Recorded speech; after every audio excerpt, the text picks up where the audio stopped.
All right.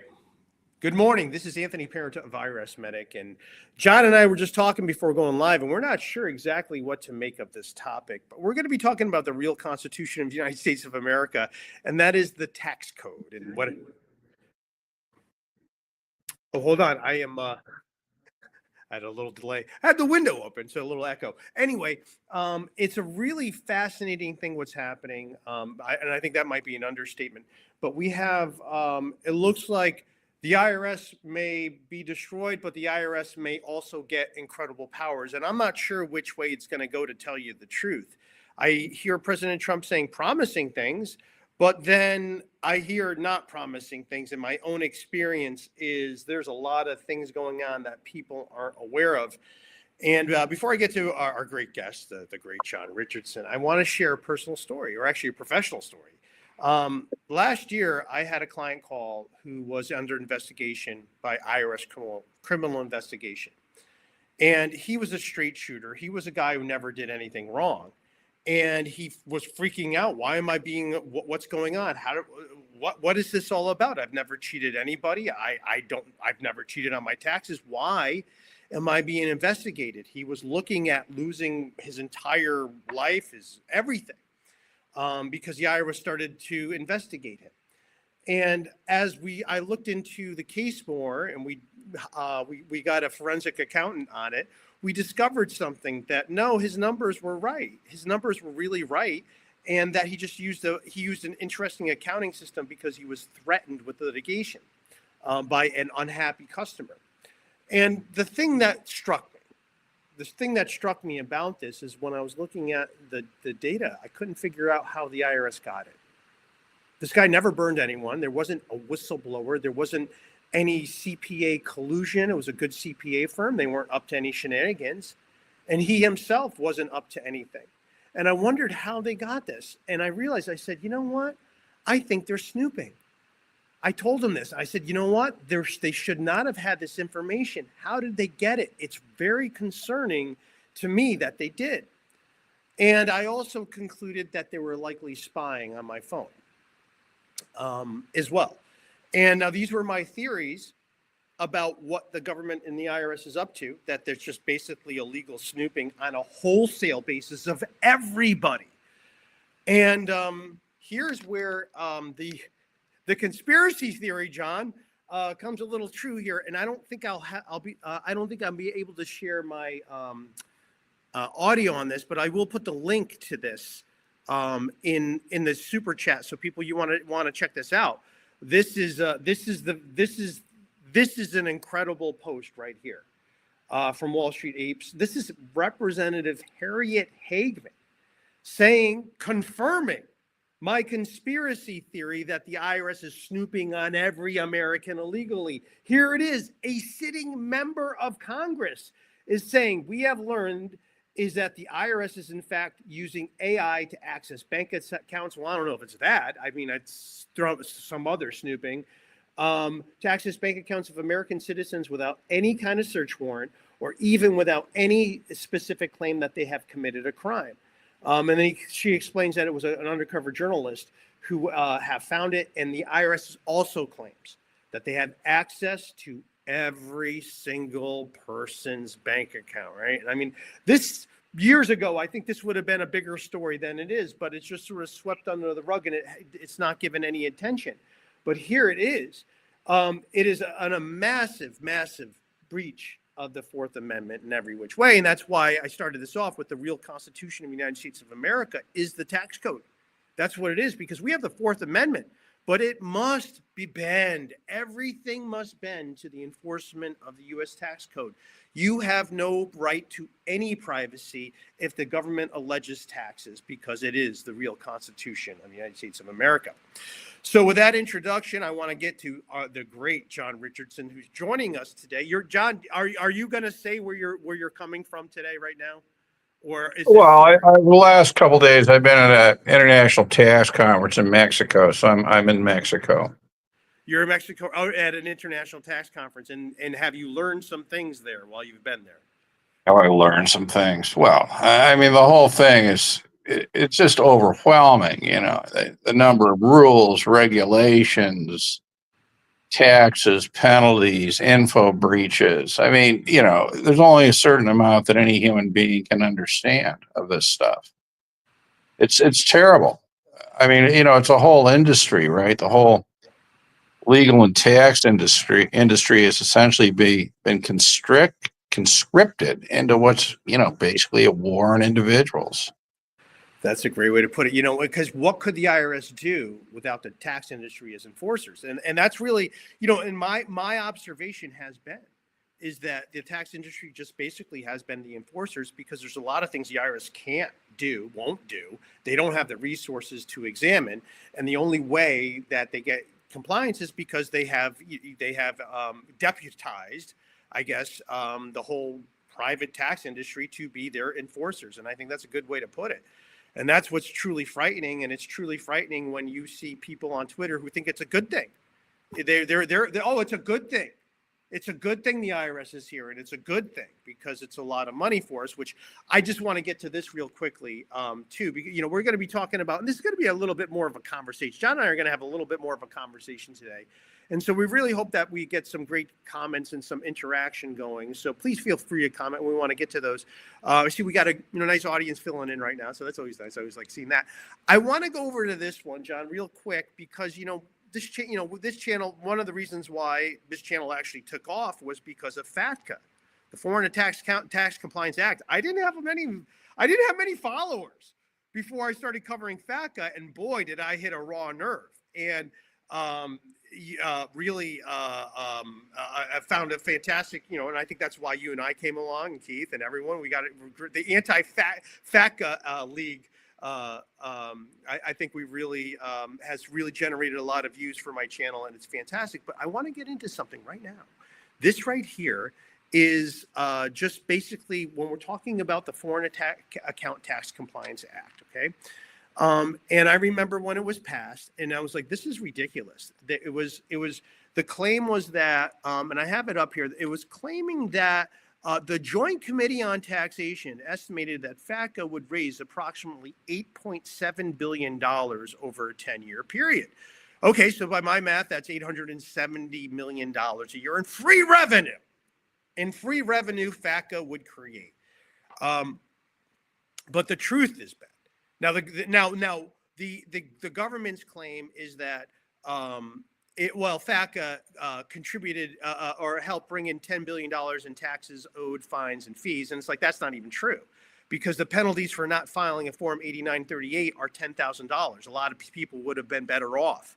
And the 8938 comes from FATCA. A lot of people would have been better off not filing than going through the whole thing. If FATCA was their only concern, trust me, they would not be entering into the voluntary disclosure program. Rather, it was the threat of FBAR penalties, 50% of account value, regardless of the account lost money, that convinced people to do the program. John and I have content, or I have a lot of content on how the FBAR is actually not authorized by statute. That's a separate topic. But the point is that this is what the IRS has to claim in order to try to dress up the facts. Right? When someone's gilding the lily so bad, you got to say, well, why don't you show me some real numbers and not the fake numbers? Well, because they don't have any real numbers. So I do believe the number is probably more like $14 million in additional revenue. Now, what has it cost over the years? Well, we don't have the exact dates, but we know it's been at least $380 million. So in every way, shape, and form, FATCA has been a total loser for the U.S. government if we think revenue was the goal of FATCA. If we think that additional revenue and not cost was the goal of FATCA, FATCA is a total disaster.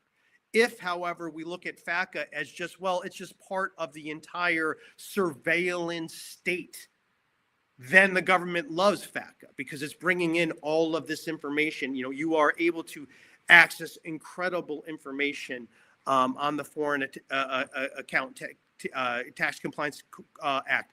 Now, also, what does it cost foreign financial institutions? It's just billions and billions. Billions and billions is the answer. So, to your point, John, who are the enforcers of FATCA? It's all of these, it's the compliance industry. What could the government do without the compliance industry? What do you think? Well, what I think is that the compliance industry plays the role of enforcing U.S. tax laws. Clearly, that's what they're for. I mean, they are threatened, with sanctions under Circular 230 or any of these other things if they don't do this. And I think that vis-a-vis individual taxpayers, I mean, their role is to minimize penalties, right? Because, Yeah. the way the tax system works, and I don't think this is just in the United States necessarily, although it's, Exhibit A, is that basically everybody's, presumed guilty of some kind of wrongdoing and subject to penalties presumptively. And, what the tax industry does is protects people from penalties while at the same time and administering the tax laws for the tax authorities. Right, is what they do. I'm not saying that makes them bad people or anything, but I mean, let's be clear on what their role is.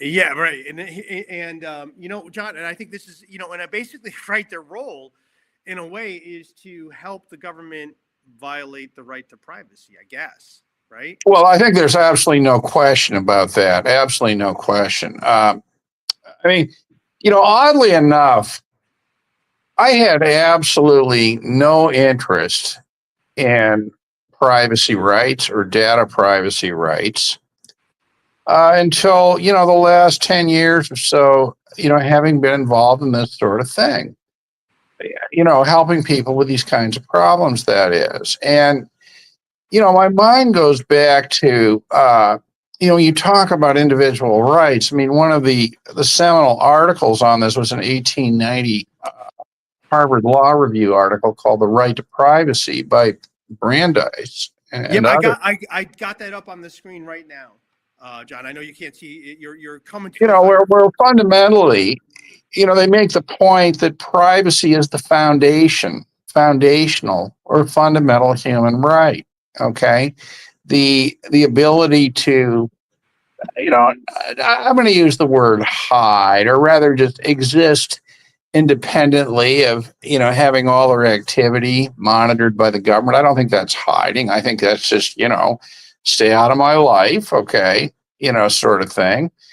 And, the basic principle of tax administration is increasingly to run roughshod or violate that right. I mean, the whole FATCA thing is an example of that. I mean, as is FBAR, and there are all kinds. Last couple of days, I've been listening to all kinds of incredibly, sort of technical international tax topics. And they've been good presentations. Some very, sort of high-end presenters in that. But I've got to say that the one that I found most interesting was a session on the rollout, if you will, of AI, artificial intelligence, and tax administration, tax auditing, tax penalties. And this was an incredible panel because, largely, the presenters of the conference are from Mexico and the United States. And there was this guy talking about what's happening in Mexico, is that they're using AI to generate tax assessments, and then the role of the tax administration is just to collect the assessment. It's not even to, get into anymore the legitimacy of the assessment, right? And he made the point that, how is anybody supposed to defend themselves from this when the people, you're talking to don't even understand where the assessment came from? Well, AI says you owe it, buddy. And this is incredible. And then, of course, we had, from a U.S. perspective, they said, well, in the United States, we think that AI should only be the beginning, and ultimately it all should be validated. But make no mistake about it, the pairing of AI okay, with incomprehensible rules and the lust tax administrations have for overriding privacy rights and confiscating your assets. And this is beyond a perfect storm. Okay. I mean, it really, I think this is hyperbole, although it might sound like it. It really signals the end of any kind of privacy, personal autonomy as we know it. Yeah, and John, and I mean, would you say that, as you're here with Treasury's warriors at the tax conference, would you say Yeah, well, that's what they are. I don't mean that in a pejorative sense. I think that is an accurate description of what members of the tax compliance industry are. I mean, let's talk about this. Do you disagree with me? No, I'm one of them. I know. I mean, and there's limits to what I could advise and what I can do.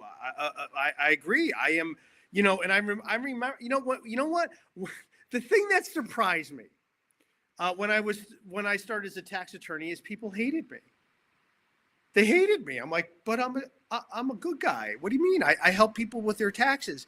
But now I kind of see their point. It's like, well, without people like me, without tax attorneys, this whole system would collapse.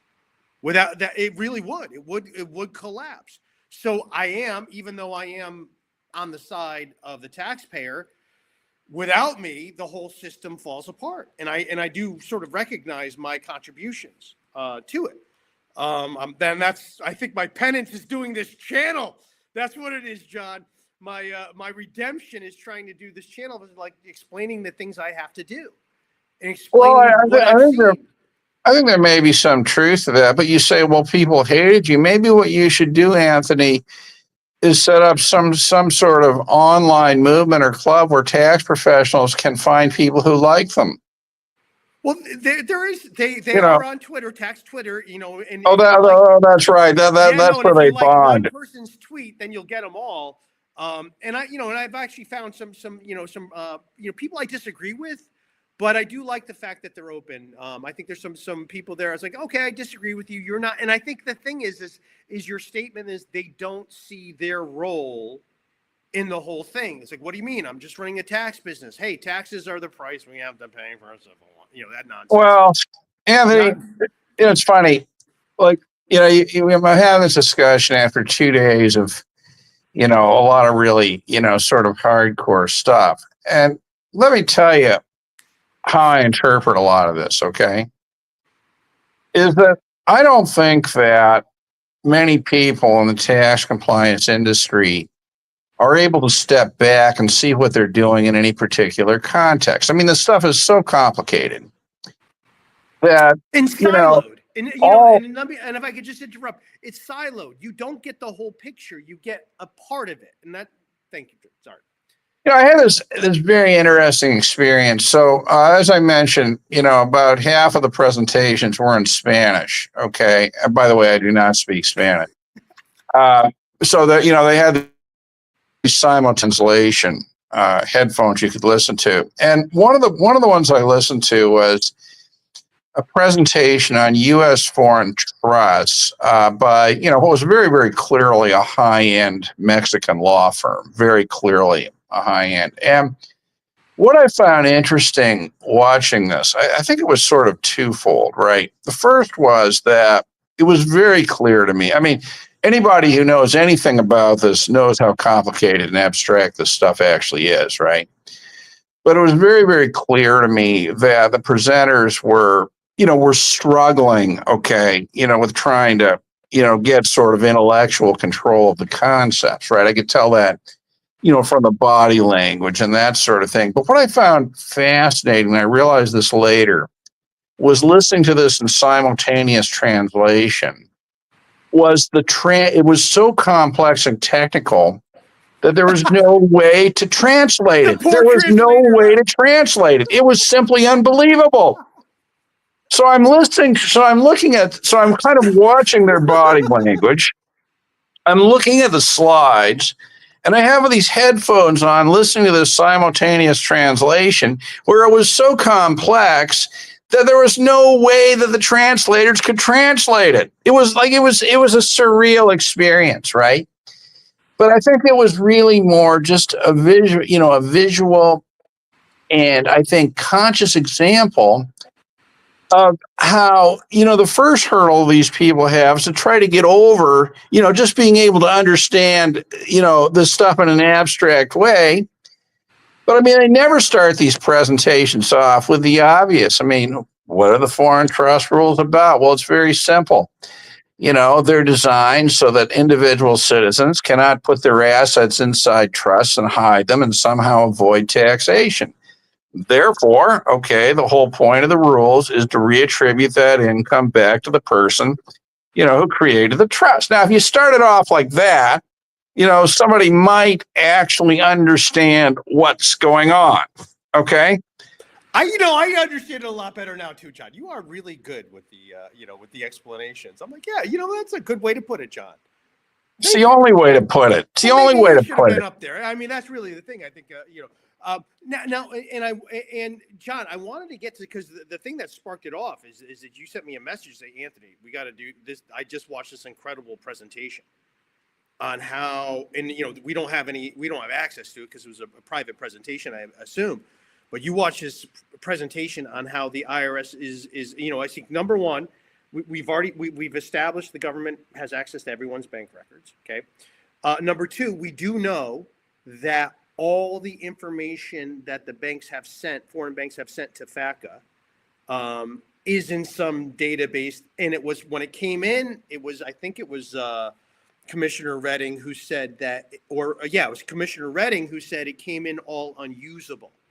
And if you follow this channel, we said, you know what, this is the perfect example of AI. AI is going to, AI is going to figure that out. So if you do have, and my call to action at the time is, hey, look, you might want to, get into compliance or renounce. Do something to eliminate this penalty risk, because it's only a matter of time before this data becomes usable. And just formatting data is an excellent use of AI. Then from there, and I think that's the low end. And then from there, who do you enforce? Well, it's not even AI. You could just run it in an algorithm. It's not really AI. It's just an equation. Okay, we want how many. It's really just it would just be an equation where you could set how many people do you want to penalize this year. How many penalties do you want? Okay, based on that, you can backfill everything else about how many people that you need to attack and for what. And you could find, okay, we want to get people with over this amount of money in this accounts who we suspect of having foreign trusts. We want to go after these people with these accounts in this place who we are also suspecting of just having a foreign bank account, a foreign corporation. So you could really see, and by the way, I mean, the IRS has so many tools, and if you don't file these forms, John, you know this, but probably your audience knows it too, but if you don't file the forms, the statute of assessment, the statute date on assessment is indefinite. It hasn't even started running yet. So, and I have encountered situations where I had one client who didn't even own the entity get assessed 17 5471 penalties. We were able to get rid of it, but what a nightmare that was. So that's kind of what we have, John. So I'm kind of curious. I mean, you really piqued my interest on this presentation. Well, so what they said was, I mean, to your point here, and to keep it in the context of what you're talking about, this is exactly right. Because, what they were saying was that what used to take an individual maybe 3 weeks, to go through a bunch of stuff and put it together would take AI about 4 seconds. So, this is not this is not a good thing, okay, for individuals, tax compliant or not. Actually, it's not a good thing for individuals, period, because leaving aside the whole tax thing, first of all, I do not believe, it is not my experience that the whole world is out to cheat tax agencies of revenue. That is not my experience. My experience is, the way I see this, And, what I believe, okay, is that generally speaking, people should try to be in compliance with these laws to the extent that they can. But the problem, has become as the whole system is set up based on the presumption that every single individual is lying, cheating, deserving of penalties, It's and it's like, I think you brought this up in our last podcast. So we now have a system. When everybody's just presumed to be a criminal, it gives rise to a system of penalty for indefinite conduct, right? And that's where we are with this stuff. It is absolutely incredible. And then, okay, we add to this, to keep this in the context of U.S. citizens abroad, all of a sudden they're now subject to AI programs in 2 countries. This in itself is I think, sufficient reason to renounce and get out of this, while there's still time. if you are on the fence, I think that's really where it is, because Maria's great comment. We're going to be living in a presumed planet. I think we're kind of there a little bit there. Everyone is presumed guilty. That's what it is. You're presumed guilty, and that's why the government can snoop on you, because you might be hiding something. Therefore, we can steal. We can steal your privacy, basically, and that's what they've done. So any more meat or specifics, though? To the presentation on AI? Was there anything in particular that was it just basically, oh yeah, we have and who gave are you able to say who gave the presentation? Well, the presentation was given by people highly integrated into tax administration, both the United States and Mexico. So, there was no doubt about the credibility, the presenters, etc. But regardless of who gave the presentation, I think it's fairly obvious, because, like these are not topics that I've ever really had any interest in, until this stage of my life. I could never, up until 10 years ago, I didn't even understand why people would obsess about data privacy and stuff, right? And now I see very clearly, of course, at that time, all these tools did not exist, but now I can see very, very clearly why this stuff is an issue, and why, things like AI, all of these things are double-edged sword, right? I remember many, many years ago, like it was actually in 1990. In fact, I have this memory trace.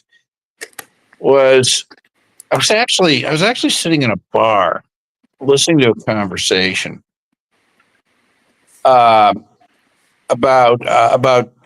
international taxation, right? And and somebody made the point that tax competition was necessary, to keep tax rates down, and that if you get into this, things like Pillar 1, Pillar 2, these types of ideas, then eventually, where there's no competition, tax rates are going to move, to unsustainable levels, 90%. That may have been an exaggeration, but anyway, there's no question about this.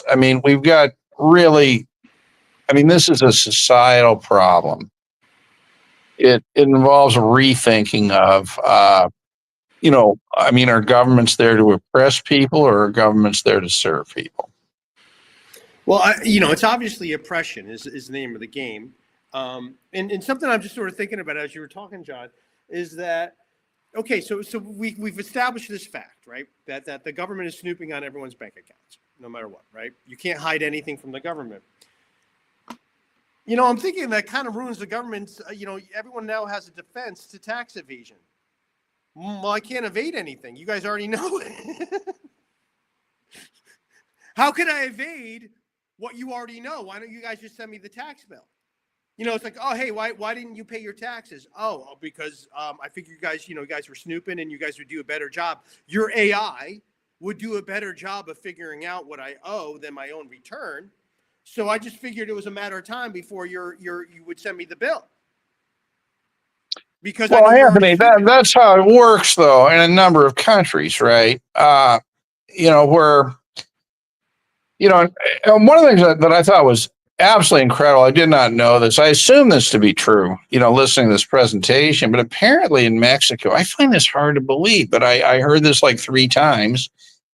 that, when you issue an invoice to somebody, it has to be run through through a Mexican tax platform, right? So, automatically, they keep track of all invoices, that are being issued, et cetera, which, would seem to me to make underreporting of income simply impossible, right? Because the only way an invoice is collectible is if it's issued, through this platform of the taxing authorities. So we've got that, and then we have a lot of other countries, not in this part of the world, not the United States and Canada, but where, because of this third party reporting, you just get a tax bill, a presumptive tax payment every year, and you're free to add this or subtract that, but that's where we are. And then of course, there's the other question, or another question of, I got an email from actually a journalist on this yesterday. What about FATCA, right? And sending all this information to the United States that's now, I think quite obviously, regardless of where you are on the political spectrum, I think that quite obviously, this DOGE thing is, to put it objectively, the privacy breach in the history of the world. I would disagree with you on that, John, because I think the privacy has already been breached. Well, that I would, but I would say this is like, I am not sure. This is where I am at. I am not sure, what is going to happen. I am convinced something will happen. Either it gets better or it gets a lot worse. That's where I'm at. And I'm like, I don't know. I don't know either. But the problem, is twofold, right? So we've got easy availability of data. Okay. But, to keep this in the context of what we're talking about, right? You add that to AI. Now, here's a newsletter that I subscribe to that just arrived literally while we were talking. And here's a paragraph out of this newsletter. The heading is Unleashing AI on Sensitive Government Data. So I don't know if this is the author of the newsletter quoting somebody, but here, I'll read this. My investigation also revealed government servers directly interfacing with AI products, creating yet another disturbing risk to national security that's extremely difficult to reverse or mitigate. On February 6th, the Washington Post reported that DOGE, fed sensitive data into AI systems while auditing the Department of Education. The specific AI product used by Dodge was not known to the Post at the time. It goes on and on, but the point here is that, I have heard people respond to, the issue of availability of data over the years and saying, well, what difference does it make? It's just data. It's just information. Well, that may or may not have been true at the time when these statements were made. But what is very, very clear is that when you get access to this information and then you pair it with AI programs, that can, lead to presumptive inferences that might not have been available before AI, or at least, not without an awful lot of work. So, this is not a good time for individual rights and that sort of thing. And then, to put it mildly, and then you've got, so this journalist sent me this thing yesterday saying, well, what do you think about, the whole issue of FATCA IGAs and sending the information, Social Security numbers and that, about residents of other countries, to the IRS in conjunction with, obvious, they're no longer keeping the information under wraps at all. They've clearly given the information, the keys to Treasury, if you will, to a third party that's not even a government agency. Should other countries tolerate that? My view is that they should pull out of these FATCA IGAs immediately. This is an absolute absolute breach of the principle that information sent to the IRS can only be used for tax administration, is not to be disclosed. It's an absolute breach of that. No argument to the contrary. Mm. Yeah, and John, I think the problem that we have too is the utter complexity of this entire thing that no one can quite understand. We got a great comment just coming in from Mark DeBazio. Mark says, "Should I?" So here, this is great, and I want to answer your question for you, Mark. Because thank you so much. Because these are the kinds of questions and things I deal with all the time. The 2023 FBAR to 8938, I made a mistake and listed the amount in one account incorrectly in foreign currency on the 8938 and correctly in USD on the FBAR. The difference was tenfold, i.e. $900,000 USD. Should I submit a corrected 8938 even if the amount I filed was $900,000 USD, too high, not too low? And so this is where we get into the fun penalty kind of like trying to figure out what to do, because oftentimes by submitting the form, you now have let the IRS know to penalize you for the form. If you don't submit it, you won't get penalized. And then what's crazy is that we already know the government has your information, right? But so Mark, so the answer to this one is technically that yes, you should amend a corrected 8938 if you think it's worth your time. If you did not, and I think right now you probably do want to do it because you made it public, unless that's not your real name. You would want to just go ahead and amend that. That's a simple thing, and I'll get if you want, you could probably do it yourself. But if you want to go over to my firm, I have a link to there if you want. If that's something that you need, or anyone else, you go to this link here. Also for current year prep, if you're looking to get it done, as if we need it, the government should just send us the bill and just take our stuff without any due process, because hey, let's just simplify this. We are prisoners. Prisoners have limited due process rights, right? That's a hard question to ask. Thank you so much for joining us today. Yeah, listen, let me add to that, okay? The answer is yes, it should be amended. Why? Okay, because one of the things about all these returns and AI and just even simple programming is that anybody can cross-reference information on forms to look for inconsistencies, right? So it's not you're not correcting so much because you want to correct. You're correcting to protect consistency from one form to another, right? Yeah, exactly. And that's where, and that's really the risk. And that's what of this is that we now can compare.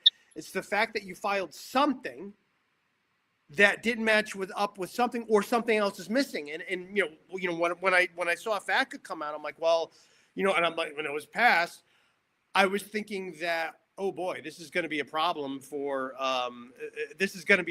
because you could see situations where the IRS is like, oh yeah, we have an 8938. We could see that, the person has a bank account of $1 million on an 8938. Hey, just go through everyone in the FBAR list to make sure that person pops up.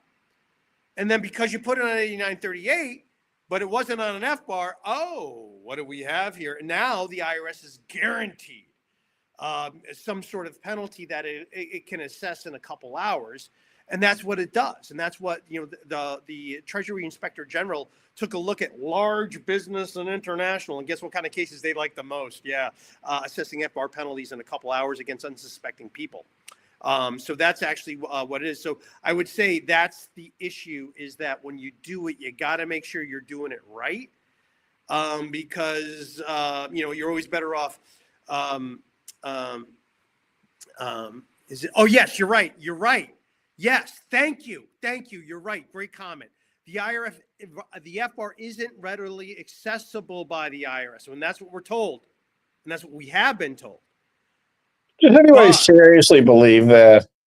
Well, they're not. And John, they weren't readily accessible because when I was doing audits, when I was doing audit representation opt-outs, the examiners say, hey, could you get us a copy of the filed FBARs? Because it takes us a while to get them. I'm like, okay, so I know that they had a problem getting them. But I imagine that was a few years ago. That was 10 years ago. I would imagine that probably changed. So I would agree with you, John, that yeah, they're going to be able to get it. And we're right on. Yeah. All right. In green card, I'm not American green card holder. Thank you for joining us. Very good. Yeah, just from the wonderful. Thank you so much for joining us. Right on. So yeah, that's the problem. So yeah, when you're having the mismatch, and again, I think AI is perfect. It's not even AI. It's just a computer program. You don't need AI to detect a mismatch. It's just software. So I think that's got to be happening. And now so will the assessments be AI now? That's kind of the question, right? That's the next question to ask. Did you hear anything of that, John? And they're like, okay, here's how AI can detect. Did they anything like that in the conference? That yeah, AI. No, not really, not really. I mean, but I mean, I don't think you have to hear these things stated for them to be obvious. I mean, the message was that we are at the beginning of AI playing an increasingly significant role in tax administration. Okay. And nothing good can come from that. I mean, they're going to decide, who to audit. In Mexico, if this is to be believed, and I see no reason to not believe it, okay, AI is actually issuing tax assessments, et cetera, et cetera, et cetera. And this opens up a whole new level of persecution, of targeting people, that are basically enemies of the government. I mean, they can, say you take a charitable deduction to some organization, that becomes obvious. They don't like lawyers. Well, why don't we go after them? This, that, and the other thing. I mean, look, it really, in a world where it is no longer the presumption that governments are there to serve people, any improvement in the ability to process information quickly is necessarily going to erode individual rights. And that's where we are. Well, John, and this is where I'm thinking, because your advice, is to, all roads lead to renunciation. But at this point, where do you go? Where do you go? Because if you renounce, you're still suspected of being a U.S. person. Well, now I guess the problem, Anthony, is this, right? What's that? The problem is in part this, okay? Let's keeping this in the context of AI. And, so we always talk about the US because that's where we're most familiar, but let's not kid ourselves, okay? Governments all around the world are going to be using this stuff if they're not already. And I think that you can't be a I mean, being a tax resident of one country is bad enough because of this. Yeah, But right. being a tax resident of two countries where they're unleashing AI, are you kidding me? More than, and if one of those countries is the United States of America, ooh, yeah. All right, that's a good point. Like, well, you really only want to have one battle at a time, and one of those battles you don't want is the U.S. government. Okay, fair enough. Okay. Well, I think, look, I don't think it's just the U.S. government, okay? I mean, look, make no mistake about it, Canada, where I live, has a brutal, brutal, brutal tax system, okay? Mm-hmm. And one of the reasons that I know that the consistency of information is important because I have worked with people who have been audited precisely because of inadvertent mismatches in information. Okay, like the guy who was talking about the wrong amount of the 8938. It's the inconsistency that often triggers the beginning of this sort of stuff, right? And you don't need AI for that, but certainly AI is going to facilitate it. Detect it, help detect, detect, that and create the database that can match it up, right? I mean, that's what it could really do. So it's a frightening. It really is. It is frightening, and I think the thing is that we're just in a massive surveillance state. And that, and it would make sense. It's like, well, look, FATCA didn't raise any money for the government. It cost money, but it got them information, which, well, now they could really do something terrible with you. Well, FATCA did some things that were helpful to the United States. Okay, and Elise Bean, bless her heart, made this very, very clear in her testimony in 2017, right? I mean, one of the points that she made was that FATCA had imposed very significant costs on foreign banks, okay? And from her point of view, that was a good thing because it was sort of leveling the playing field, right? I mean, et cetera. So anything that can reduce the competitiveness of other countries, is I think a helpful result from a U.S. perspective. Things like FATCA. Yeah, there's two ways to have the tallest building in town. One is to build the tallest, and the other one is to knock down everyone else's, right? And sure. That's what our government is. Now, this is the thing, though, and this is why I say it's like, hey, look, we got some bad news right here. This is like and this is going on. It has been going on, and you also have an IRS that is incredibly understaffed. Isn't even a word that I would use. I mean, it is not at all very functioning. They have, and if you look at the chart of where they lost their employees, 2018, they lost their senior employees like you wouldn't believe.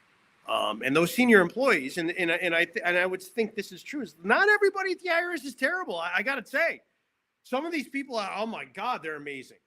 And the rule I heard is like 20% of the people do 80% of the work, and it's that 20% who is really, they get in trouble for being competent because they make everyone look bad.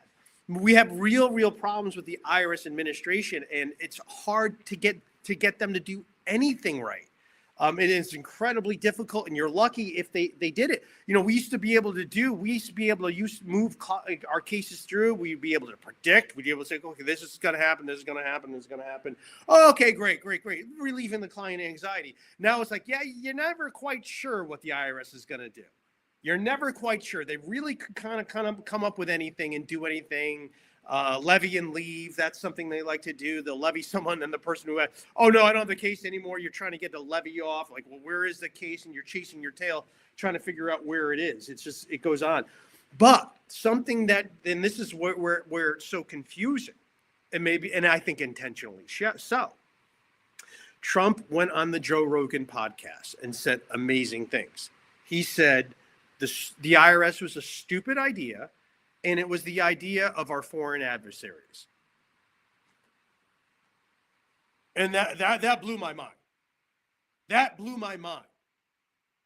And I know other people are similarly, must have also had their mind blown. You had someone say that the IRS is essentially a foreign armed invasion of the United States of America. And that person is currently the sitting president of the United States of America. And so like, okay, that sounds like good. But then we have a lot of other things going on here that we're not quite sure, because I don't know. I don't trust. Look, the first income tax was implemented by a Republican, and that Republican was Abraham Lincoln, and he wasn't a good guy. He wasn't, and he imposed citizenship-based taxation. And so we have a lot of people going around worshiping the Abraham Lincoln, and he's like, nope. He's kind of the whole problem to this thing. And what we need to do is we need to change the culture of America. And a lot of these presumptions of what we need for taxation. For instance, my friends at the fair tax, they want the fair tax, 23.5% sales tax on all new goods. This will replace the IRS. And I've had them on, and their mechanism would actually work. How they actually said they would get rid of the IRS, that actually would work. It's not just some pie in the sky. I went through it. It's like, all right, okay, it would work. But the problem I have is that why do we want to replace the revenue that the government is getting from us at all? What benefit is it to us to replace the revenue when Doge does appear to be uncovering massive amount of fraud, money laundering, and a whole bunch of crazy things? We need to change our culture to where we don't need all of this government. It's not really out there. What American feels like safer? What person feels safer around the world, John? Anyone? Anyone? Well, I don't know. I mean, I think, there's an ebb and flow of this sort of stuff. I mean, what is very, very clear is that at this moment in history, I would say that the concept of government is much more, to oppress the citizens rather than to serve the citizens. I think there's no doubt about that. There you go. Right. And that's what needs to change. And the tax And code, well, eventually, of course, it will change eventually. All right. But, because there's always sort of, an ebb and flow in this type of stuff. But I mean, our point is that, tax administration and taxation has evolved into something far beyond revenue generation. Okay. But, an organized and deliberate system of oppression and, a way to incentivize and disincentivize certain kinds of behavior, et cetera. And, add to that, then you've got, massive retirement planning systems that are built around tax deferral, et cetera. And you've got, and this is why we are correct in saying that not only is the tax system the Constitution of the United States, but tax systems are the Constitution of all countries at this point, right? And that has to change. So, what's required? I don't know. I think it'll be gradual. I think it has to happen because if it doesn't happen, we're looking at the end of civilization.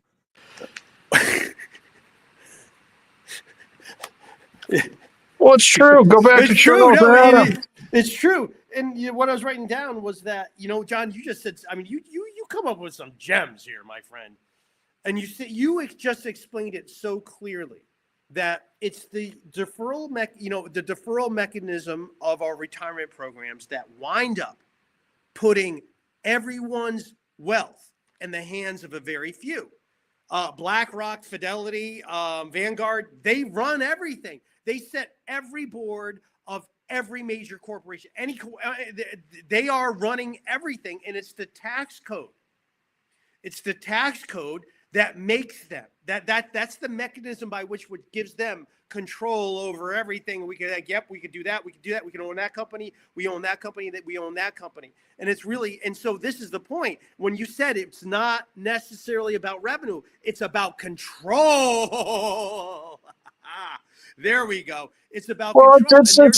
It's largely about control. Okay. But what people need to do is we're looking at a completely new definition of what wealth even is going to mean, in the next half century or something. And wealth is not going to mean, having $1 billion. No. Wealth is here's one for you, Anthony. We should explore this at another time. But here's my definition of wealth. Wealth is the ability to be happy and live without having a lot of things. That's what wealth is. And that's how people, it's the only way that I can see that people are going to be able to protect themselves from this. I mean, let's look at, for example, it's something that happened in Canada. So we're at the moment, the country's being run by, some people who are really Looney Tunes, this liberal government. But, there are also people, it's run by people who you had to worry about making a living or paying bills. And that's always a bad thing, for any country. But what they wanted to do was, in the interest of what they call generational equity, they wanted to raise the rate on capital gains taxes. And this was last year. And what was interesting to me is that this has happened before. I remember, without a lot of, public pushback, et cetera. But there's a lot of public pushback on this. But what was interesting was they then said, well, this is going to take effect on June 25th, 2024. And if you sell your assets before that date, you're going to get the benefit of the lower capital gains rate. So now this is really interesting, right? Because this is government directly interfering, right? With people's investment decisions, etc. So a lot of people, and in fact, I was getting kinds of stuff on this, right? And you're saying, oh my God, make sure that you sell your investments prior to June 24th. So a lot of people, at this point in my life, I just ignore this stuff. Okay. I don't even want to hear about it. It's gotten so ridiculous, but a lot of people went out and sold their investments. And of course, when you sell anything, you have to, it's an erosion of capital because you pay taxes on that. So they went out and sold their investments. Then, okay, for reasons of political opportunism, the government changes its mind and says, no, we're not going to increase the rate. So in other words, the government effectively confiscated the assets of a large number of people, okay, in anticipation of something that never happened. Oh boy, yeah. And what amazes me, though, is that I look at the commentary on this. People aren't looking at this. They're looking at this. Well, it looks like I'm only going to pay, the earlier rate on capital gains when I file this return. Nobody's talking about the fact that because of this stupidity, they just eroded a certain amount of the country's capital and transferred it over to the government to waste. I mean, I don't know how people can be so stupid. All right. But they are. And what has to happen is that people have to live, extent possible, outside the world of these, these government so-called tax incentives, etc. The key is the real definition of wealth is to be happy with very little. Okay? Because then you don't have to worry about it. I feel so sorry for wealthy people. They're in the hands of accountants, lawyers, financial planners. They actually have to listen to these people. I mean, can you imagine? I look, I have found myself, and I'll just say that is what I have been doing the last 10 years, not needing as much stuff to be happy. And I've been happier than ever in my life.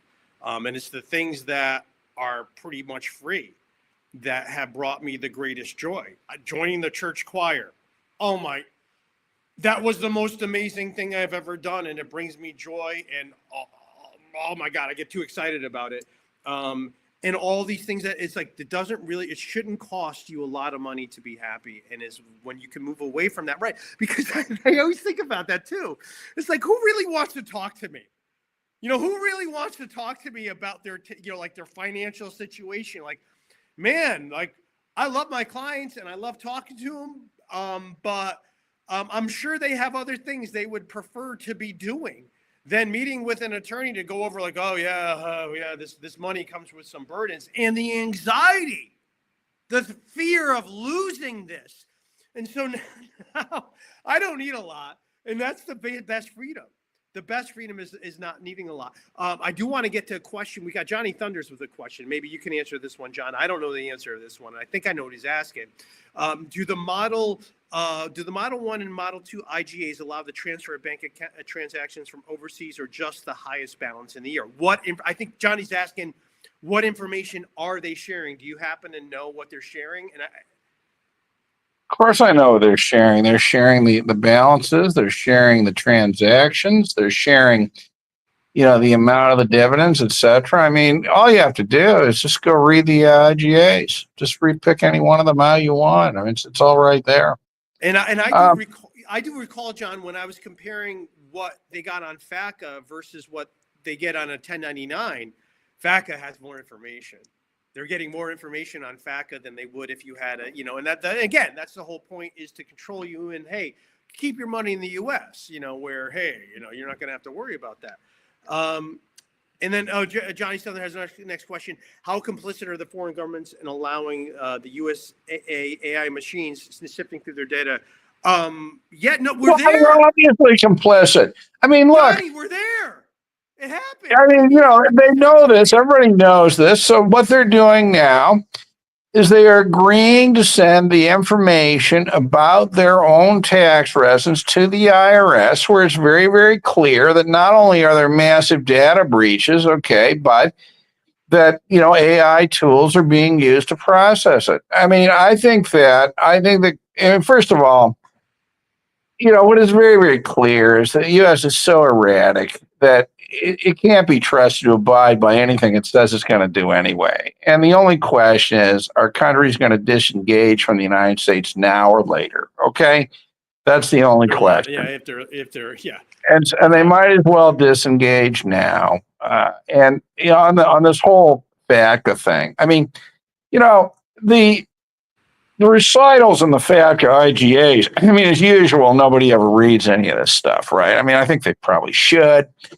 But, you know, if you look at the recitals of these FATCA IGAs, they always begin with, you know, whereas the United States has a tax treaty with this country and it has an information exchange provision. And, you know, this is how they, you know, were able to, you know, sell this thing as being just an extension of the existing tax treaties. However, so in other words, the existence of the information exchange provision in tax treaties is the justification, if you will, for the FATCA IGAs. But the information exchange provisions do have restrictions. You know, one of them is that, and I sent this to you, Anthony, is that the information can be used for tax administration and cannot otherwise be released. Well, obviously, with this DOGE thing, they're obviously releasing the information for other purposes. I mean, there's no question the United States is in total breach of the FATCA IGAs just by doing this. I mean, there's no question about it. No reason why it can be made to the contrary. Well, and you know, and all I can think of, John, is how impotent, how completely impotent the GDPR is when it is most critical. All the GDPR privacy laws, they are, here it is. Here's your time to shine, and they're falling asleep. It's not a big deal to them whatsoever. And it's well, like the reason, yeah, the reason is that you know, as somebody once put it, okay, where tax begins, human rights and privacy end. Okay, I mean that's the world we're in. Too. I mean, you know, I really think that this whole thing has got outrageous. You know, we've got, I mean, on the whole tariff thing. I mean, how is it possible to argue that the United States is not breaching the free trade agreement that it negotiated with Canada and Mexico? You know, starting this talk. I mean, how is it possible to take the position that somehow, you know, these agreements, you know, that are designed to prevent tariffs create some kind of a carve out that allow, I mean, is this the equivalent to a saving clause in a tax treaty? You know, that, well, you know, the other country has to agree to it, but not the United States. Look, there is no longer possible, I think, for U.S. allies or not, to behave on the assumption that the United States will abide by the substance and intent of these international agreements. Yeah, I think that's, there we go. So you know, obviously, they can't live in a world where only they're bound by the agreement, but not the United States, right? And this is, by the way, why the United States has a presumption against multilateral agreements, okay? Because it likes to work sort of on a, you know, one-on-one. This is why the U.S. will never join the Common Reporting Standard, never, because of the multilateral agreement. They're not going to do that. You know? Yeah, that's not what about. Yeah. Yeah. So, you know, it's either now or later. I think that, you know, I don't think the country should continue with these FATCA IGAs. Just deal with the consequences. All right. There we go. All right. Well, we're about out of time. And I wanted to, what we're going to do next week is our good friend Keith Redmond is burying his father. He passed. And so he's not able to join us today. He will be joining us next week, and he's going to share his reaction as our resident layperson and advocate to and consulate to the American overseas. Keith is going to be joining us to get his reaction to a lot of these and some more of the specific questions. Oh, okay. Geez. Too bad this podcast can't adjust balance. Oh, I'm sorry. I didn't know that. I wish volume level. Yeah, what? I guess our volume levels aren't equal. I'm sorry about that, John. I didn't know that was going on until the end. Oh, well, that's not helpful. Wow. People stuck on though. Thank you all for sticking on, even though I guess our audio quality isn't all that. Yeah, this is the comment we got. All right. Well, we'll make some adjustments next time. for that. But I do want to get into, so we're going to have that next week. So show up. So we'll talk next week on that. And if you are thinking that you only want to be ruined by one country's AI system and you want to renounce your U.S. citizenship, look no further than John Richardson. Here's his email right here, citizenshipsolutions@proton.mail.com. If you are, on the other hand, of thinking like, okay, I better get into compliance because this AI is kind of freaking me out, you could reach out to me at my firm and book a time here. Let me get that up here. Where is my link to that here? You could book a time right here.